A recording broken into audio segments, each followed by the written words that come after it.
Hey there, today I'm going to show you how to close applications on an iPhone. Let's get started.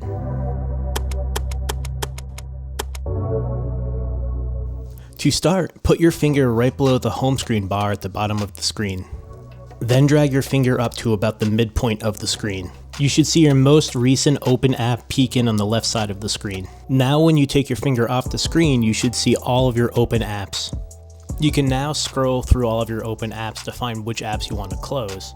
I'm going to close the My Home app. Put your finger on the app you want to close and then drag it up off the screen. Now that app is closed.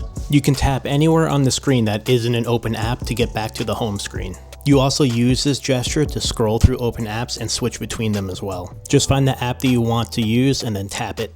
There you go. You just learned how to find, select, and close open apps on your iPhone.